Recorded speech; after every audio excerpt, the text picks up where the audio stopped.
now.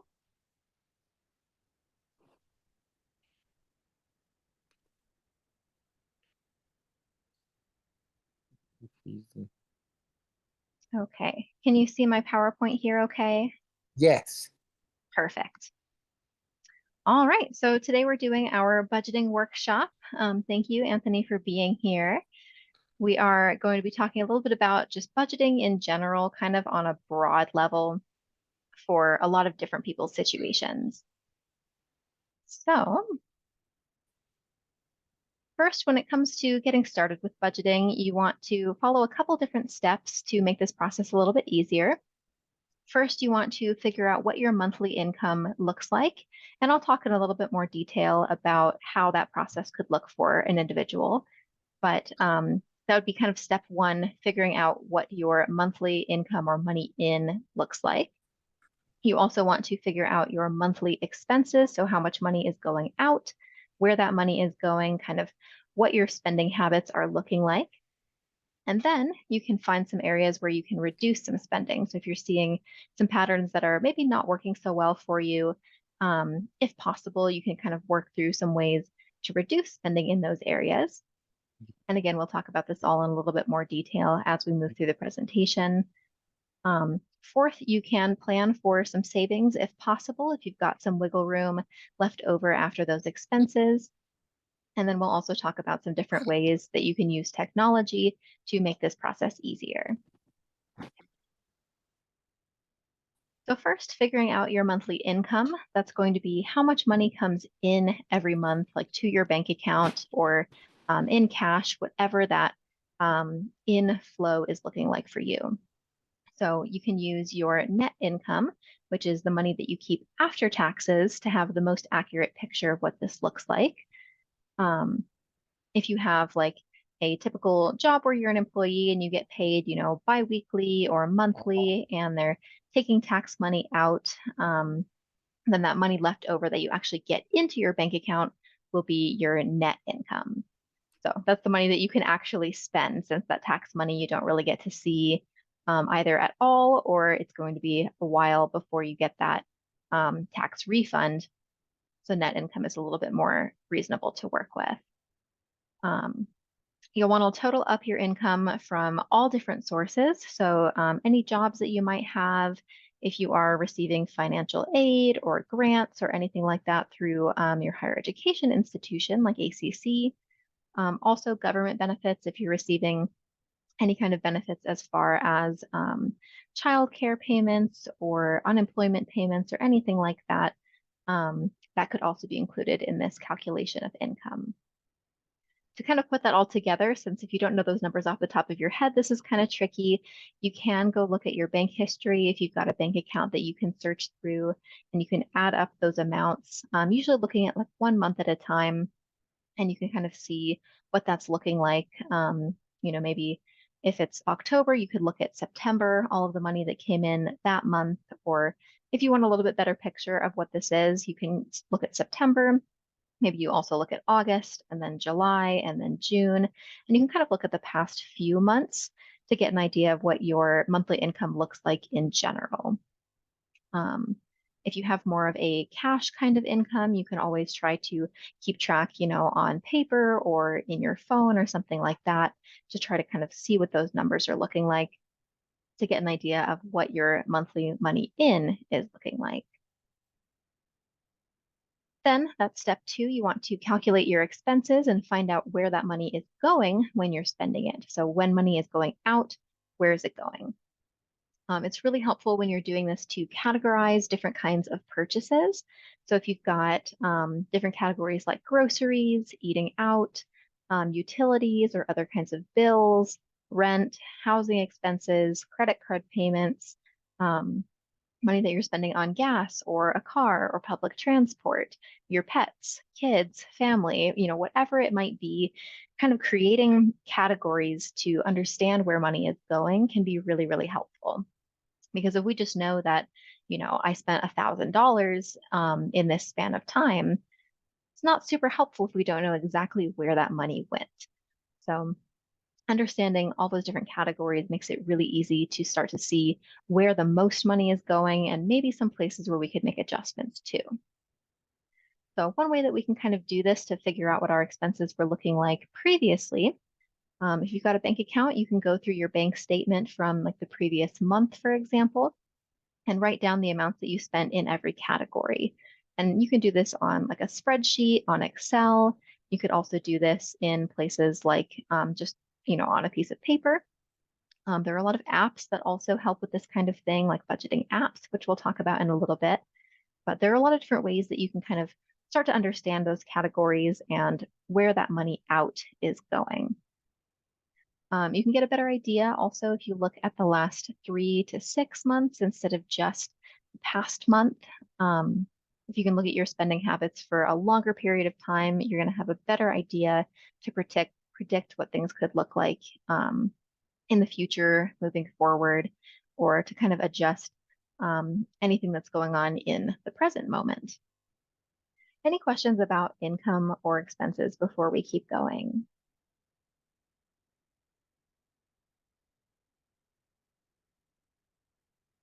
All right, moving on then. When it comes to adjusting your spending, if this is something that you feel would be helpful, say you're looking at your income compared to your money out and you're saying, okay, there's a lot of money going out. Maybe I can make some changes to save a little bit more of this income and change what my financial situation might be looking like. So first, when it comes to adjusting spending, we want to look at fixed expenses first. So these are going to be things that we can't really change. This could be housing expenses, things like rent or mortgage payments, bills, debt, things that maybe we don't have a lot of control over what that looks like every month. But other things that are not fixed expenses, we might have a little bit of wiggle room with these. So sometimes we can spend less on things like eating out. If that's something that you do in your life, maybe that's a spot where you could reduce that amount of spending a little bit if that's something that would be helpful. Perhaps you have some subscriptions that you don't need anymore. Maybe you've got Netflix and you don't really watch Netflix anymore, stuff like that. If there's anything that you feel like is not really a part of your life or not really important to you, maybe it's not something that you want to be spending money on, that's a really good spot to start with adjusting your spending. This can give you a little bit of wiggle room depending on how big of an adjustment you can make. But regardless of how much wiggle room this gives you, the most important thing about making adjustments is that you make a plan in the first place. So once you kind of understand what your income situation looks like, what your expenses look like, then the next step would be to kind of plan ahead about what your budget could be and then try to stick to it. That process of making that plan could also include some adjusting. It could also just match what you're already doing. Either way, making that plan to spend, whatever that amount is, you're going to say, I'm going to spend this much on eating out. I'm going to spend this much on gas for my car, whatever that looks like. Making that plan and then trying to stick to it is the biggest key when it comes to budgeting.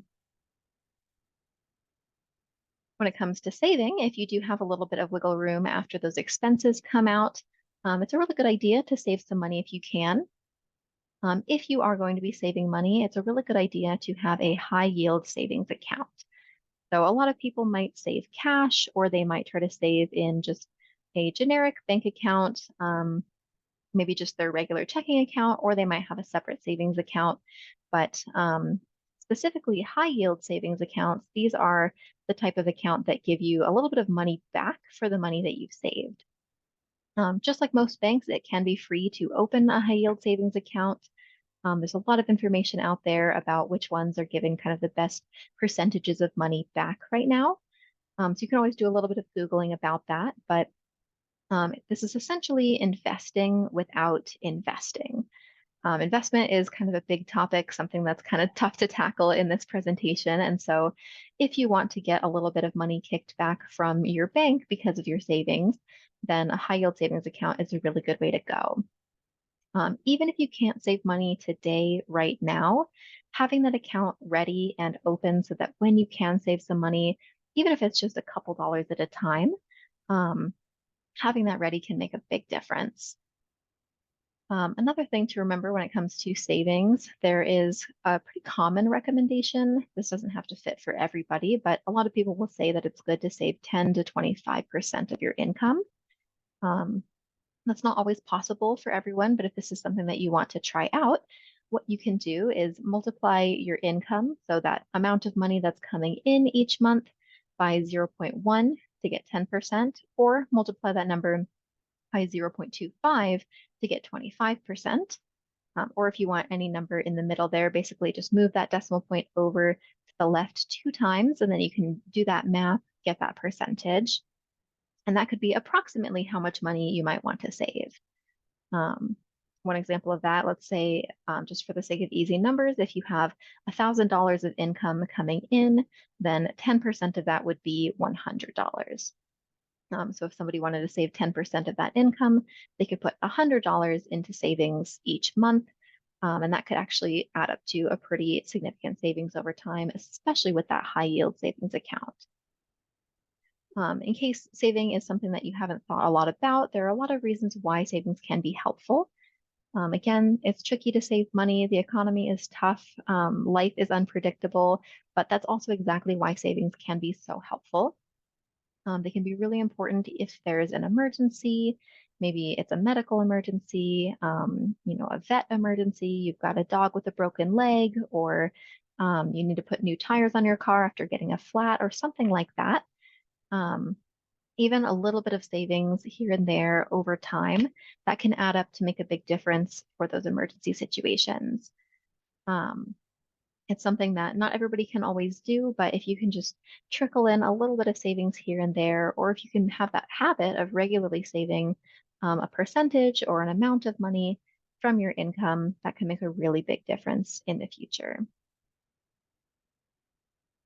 Then we come to budgeting tools. There are a lot of different tools that you can use, a lot of different apps on your phone, so many different ways that you can go. Some of the apps that are really popular are Rocket Money, EveryDollar, and Good Budget. You can download these and try them out, see what kind of works the best for you. Some of these will kind of sync with your bank account or your credit card, and they can kind of track things for you. Other apps, you will put all of the information in yourself. So every time you make a purchase, you would open up that app and put into whatever category. Say if you get gas, you can say, I spent $30 at Circle K, whatever that might be. So some of them will track for you. Some of them are a little bit more manual, but you can kind of try them out and see what works the best for you. There are also a lot of other tools that you can use if you don't want to use a cell phone app. There are some banks that have built-in budgeting in their website or in their app. You can also use spreadsheets like Excel or Google Sheets. There are a lot of different options there. And then you can go the classic route and just use like a pencil and paper. Whatever that might be for you, it's basically just this process of tracking, what your income looks like, keeping track of those expenses, and trying to stick to the plan of how much you're going to spend in each category every month. So that is the end of the presentation there. I do have an example of what a budget could look like. So let me pull that up here for us. Hey, Gwen, Yes. you've been lagging a little bit. Like the Wi-Fi, like the volume is still going off and on. Oh, really? Yes. Oh, well, hopefully, I will save this recording after we're done, and I will put it up on YouTube so you can see it there if there's any issues that maybe are just an internet thing. Yes. But Can you send me the exit ticket, please? yes, I will in just one moment. Real quick, I will share this um, budget with you. Let me see.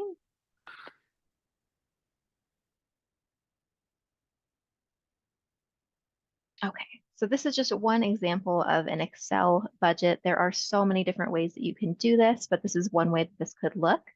You can just look up templates in Excel to find these, and this would be kind of looking at what this person's income looks like, their annual monthly income, different housing categories. Over here, they have an entertainment category, and you can just kind of fill in the details for these. It looks like this is loading for your own individual situation. So this is going to be really different for every single person, but there are so many tools out there that you can check out and kind of just see what works the best for you. A lot of these are cool because they kind of do the math for you and they can show you maybe some places that you could make adjustments or um, they can find, places where the most spending is happening and stuff like that.